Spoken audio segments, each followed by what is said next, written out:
The silent power of self-discipline. 12 Stoic habits that transform your life. Have you ever wondered why some people seem to navigate life's challenges with such ease and grace, while others constantly struggle with every obstacle that comes their way? The answer often lies not in their circumstances, but in their daily habits and mindset.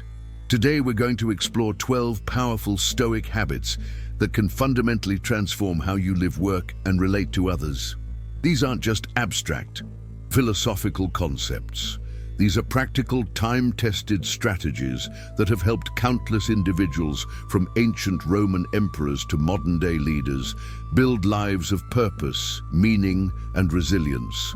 The Stoics understood something profound that our culture often overlooks. True power comes not from controlling external circumstances, but from mastering ourselves. What makes these habits so transformative is their focus on what you can actually control: your thoughts, your reactions, your daily choices, and your character. In a world that constantly pulls our attention outward toward things we cannot change, Stoicism redirects us inward toward the one domain where we have absolute power ourselves.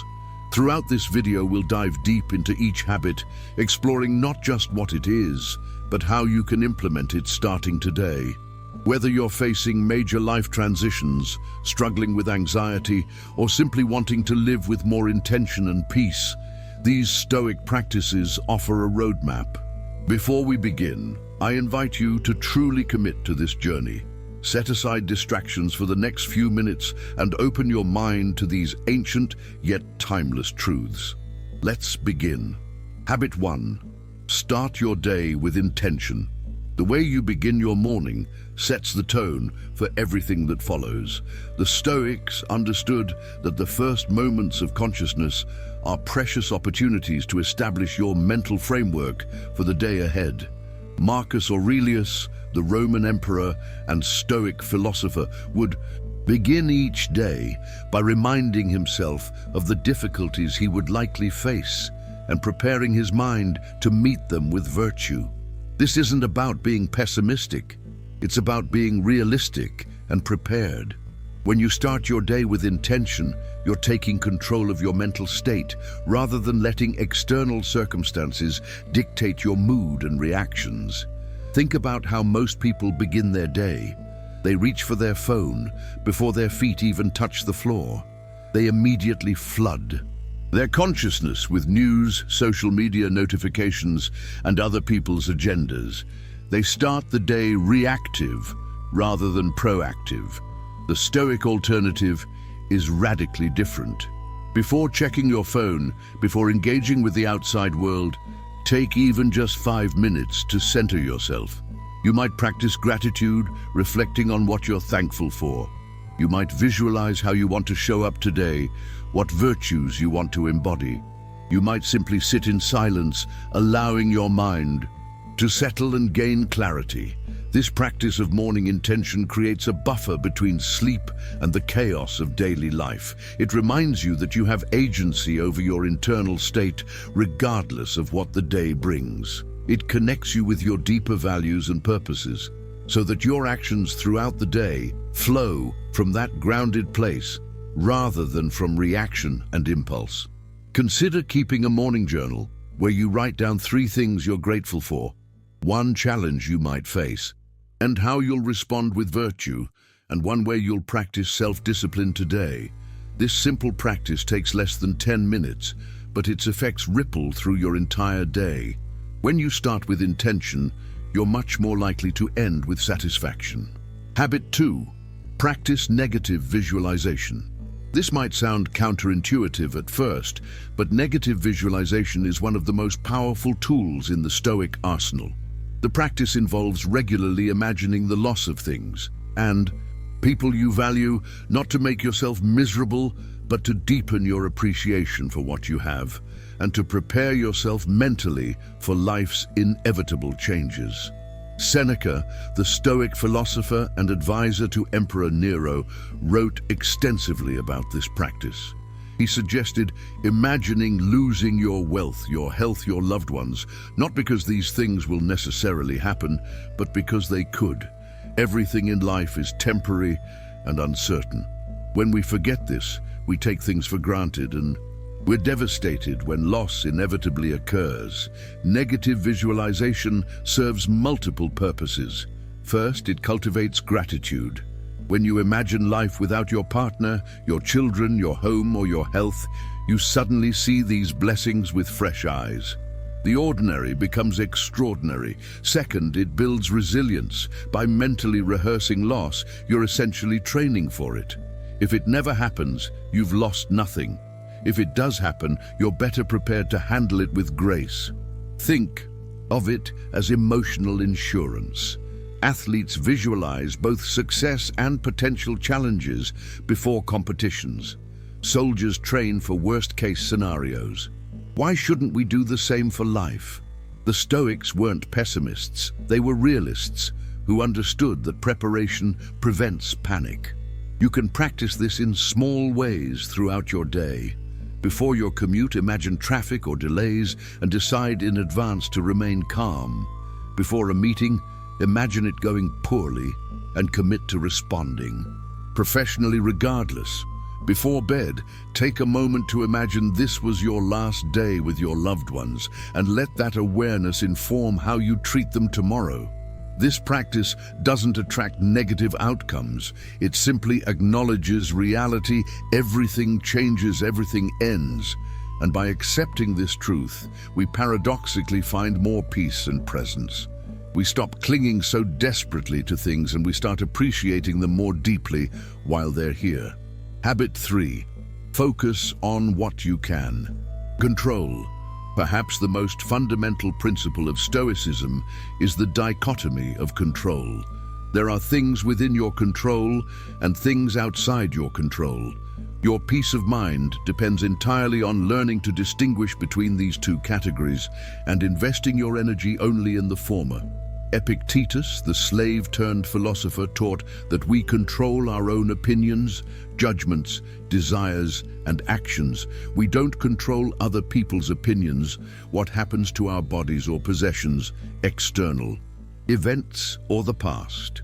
Mixing these categories up is the primary source of human suffering. We waste enormous amounts of energy trying to control things we cannot control, while neglecting the one domain where we have absolute power, our own minds. Consider a typical scenario. You have an important presentation at work. What can you control? Your preparation, your practice, your effort, your attitude, and your response to questions. What can't you control? Whether the audience likes you, whether technical. Difficulties occur whether someone asks a hostile question or whether you get the promotion afterward. Most people worry endlessly about the uncontrollable factors. Will they like me? What if something goes wrong? What if I don't get promoted?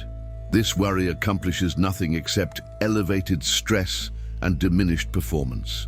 The Stoic approach is radically different. You put maximum effort into what you control, the quality of your preparation, and you accept with equanimity whatever results follow. This doesn't mean you don't care about outcomes.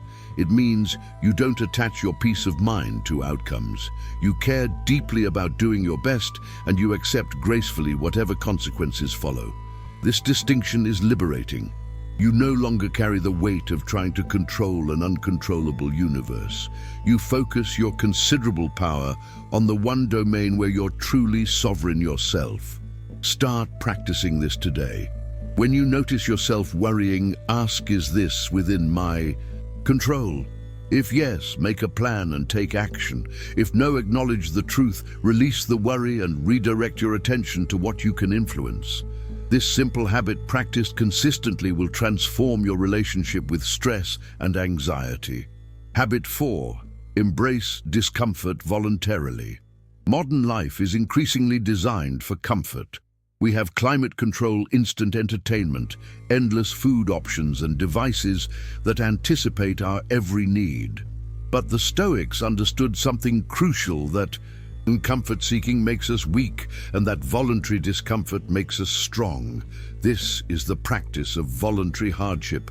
Seneca recommended regularly practicing poverty, spending a few days eating simple foods, wearing plain clothes, and sleeping on hard surfaces.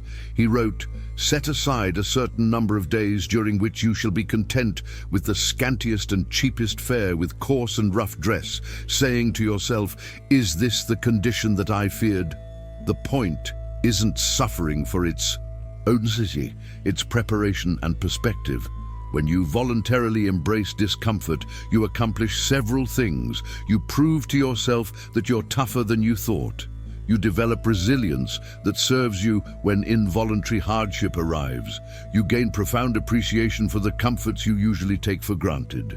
And you free yourself from the tyranny of comfort-seeking which keeps so many people trapped in unsatisfying lives. Think about how fear of discomfort controls people.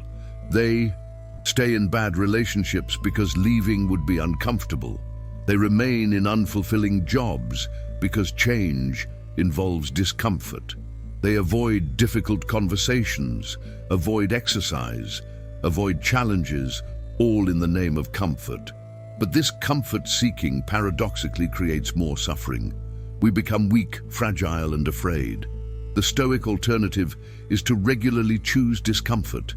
Take cold showers, fast occasionally, exercise intensely, have difficult conversations, do things that scare you, sit with boredom without reaching for distraction.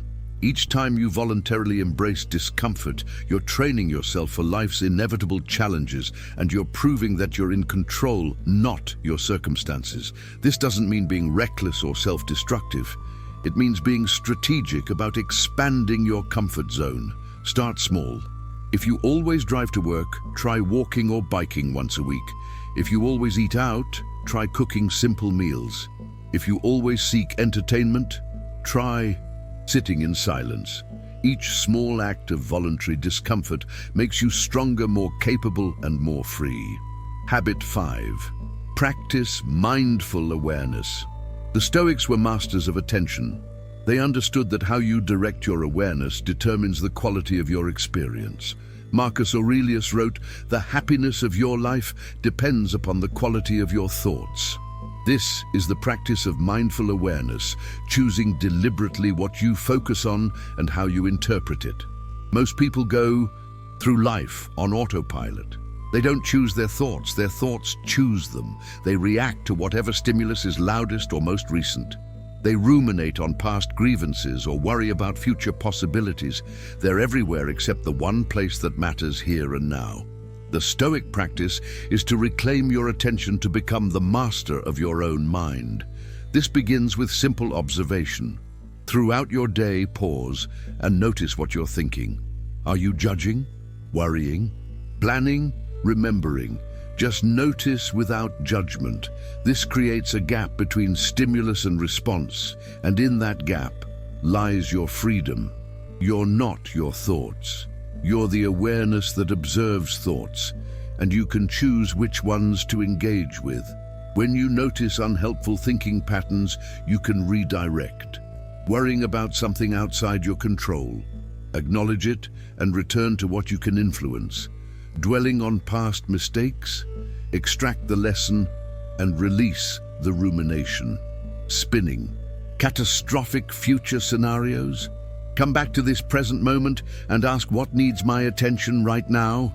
This practice extends to how you interpret events.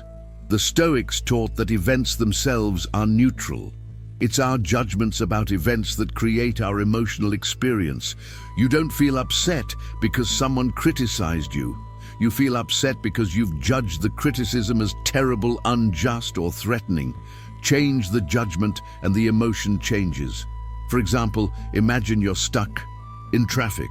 One person judges this as terrible, awful, and intolerable. They feel rage and frustration.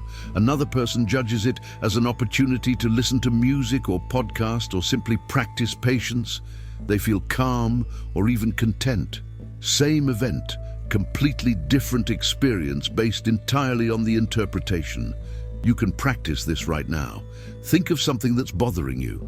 What story are you telling yourself about it? What if you told a different story? What if you chose to see it?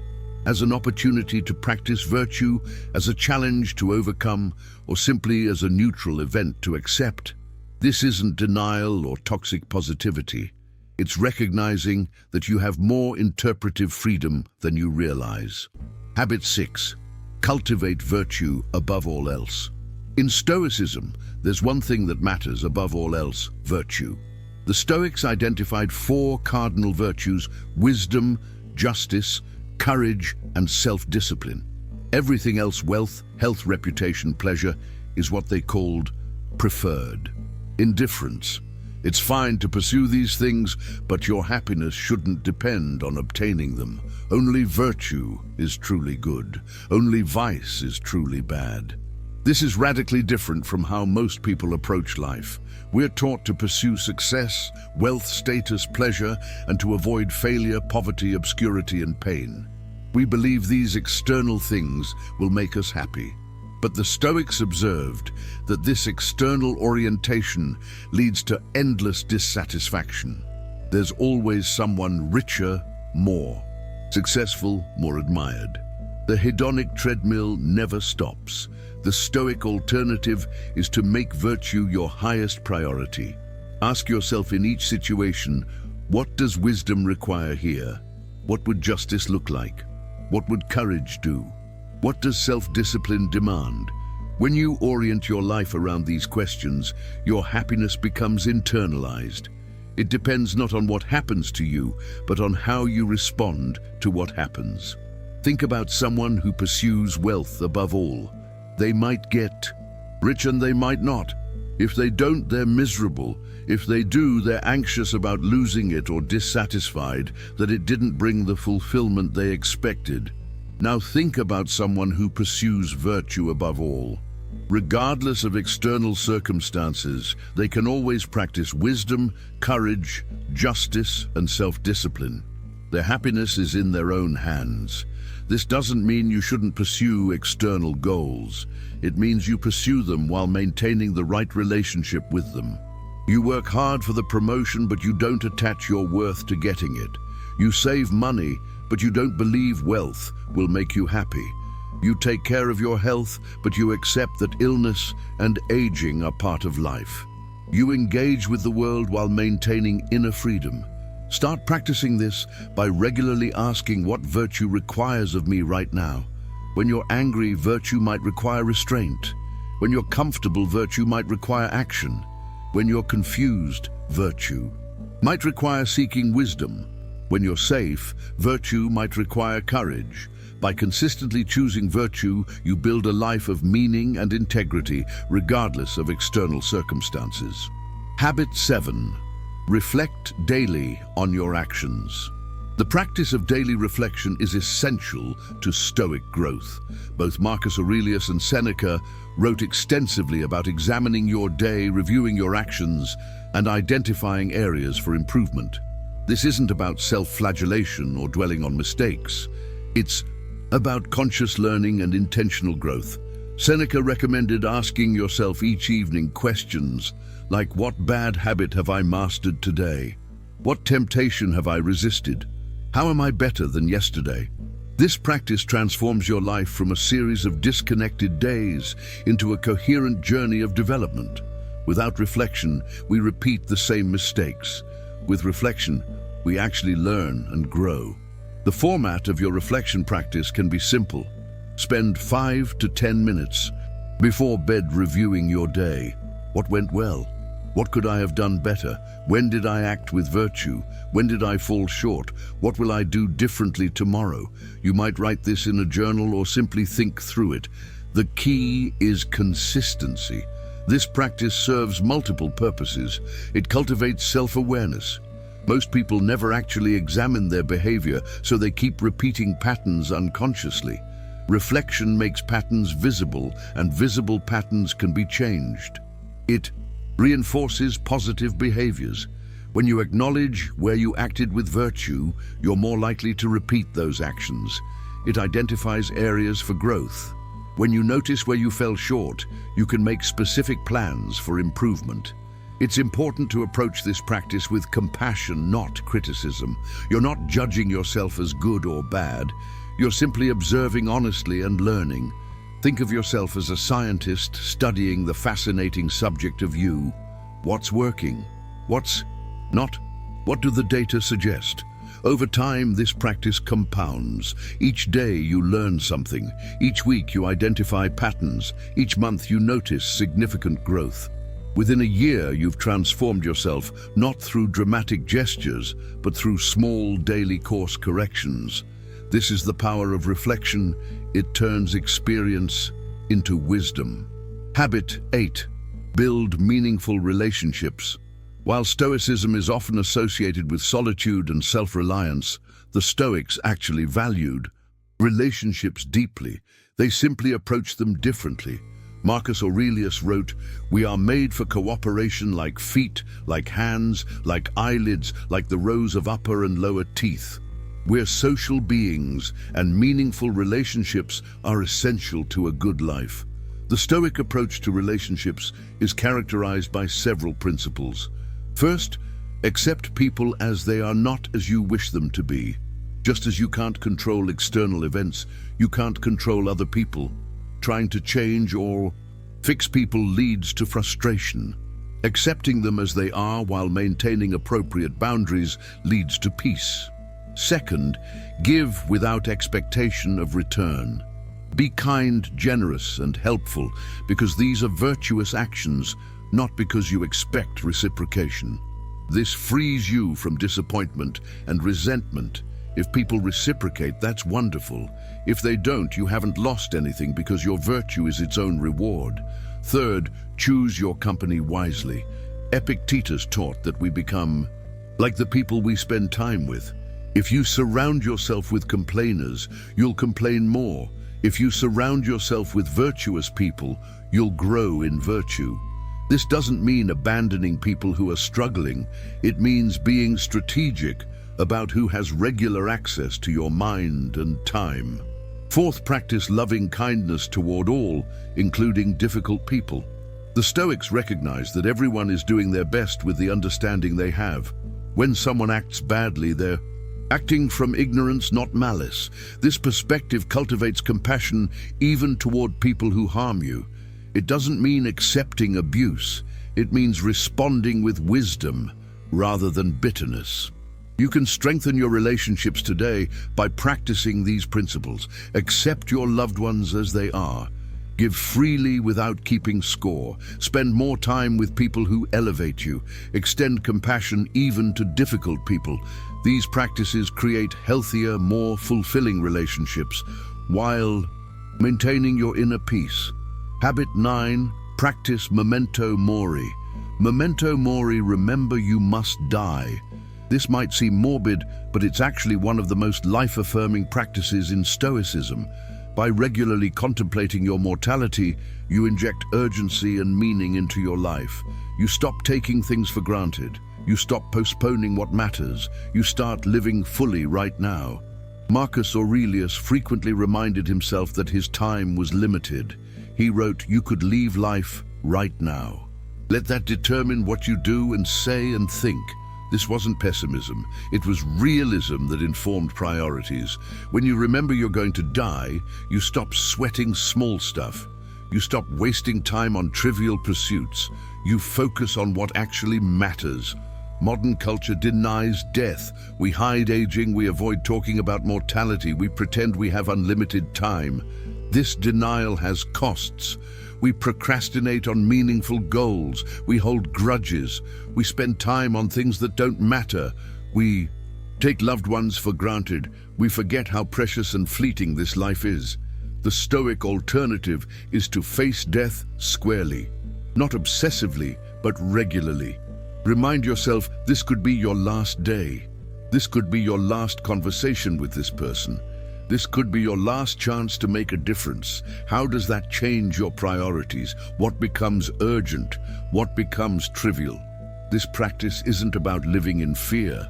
It's about living with awareness.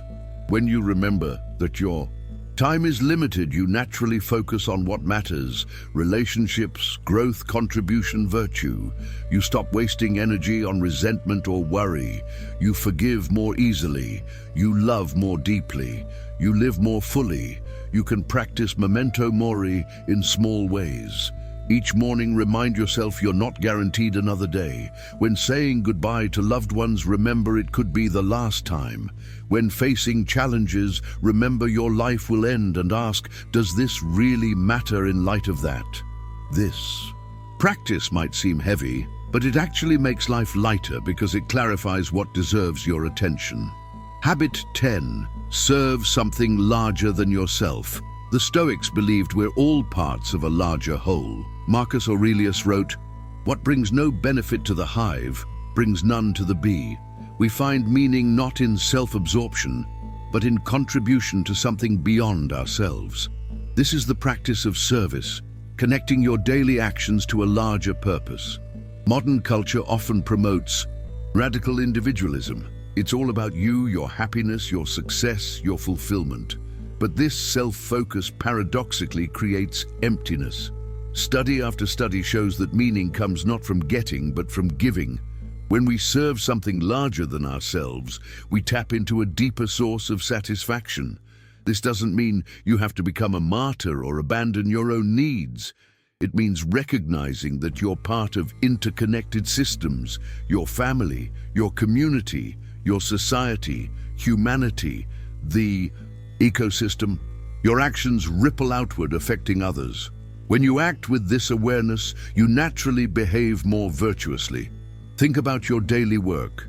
You could see it as just a job, a way to pay bills, or you could connect it to how it serves others. A teacher shapes minds. A janitor creates healthy environments. A business person provides value to customers. A parent raises the next generation. When you see your work as service, it becomes meaningful regardless of how glamorous it is. You can cultivate this habit by regularly asking, how does what I'm doing serve others? Even small actions can be reframed. You're not just washing dishes. You're creating a clean, pleasant space for your family. You're not just exercising. You're becoming healthier so you can better serve others. You're not just learning. You're developing capacities that you'll use to contribute. This perspective transforms everything. Work becomes meaningful. Challenges become opportunities to grow so you can serve better. Success becomes about impact, not accumulation. Failure becomes feedback that helps you serve more effectively. Your life becomes a story not of self-gratification, but of contribution, and that story is deeply satisfying. Habit 11. Embrace challenges as opportunities. The Stoics had a remarkable relationship with obstacles. Where most people see problems, they saw opportunities. Marcus Aurelius wrote, "The impediment to action advances action. What stands in the way becomes the way." This is the practice of obstacle transformation, turning every difficulty into a chance to practice virtue and grow stronger. Think about how most people respond to challenges. They complain, they blame, they avoid, they wish things were different. All of this is wasted energy that accomplishes nothing except increased suffering. The Stoic response is radically different. This is what happened. It's outside my control, but my response is within my control. How can I use this to become better? Every obstacle is an opportunity to practice some virtue. Traffic jams, practice patience. Criticism, practice humility and discernment. Failure, practice resilience and learning. Betrayal, practice forgiveness and wisdom. Financial setbacks, practice resourcefulness and detachment from wealth. Illness, practice courage and acceptance.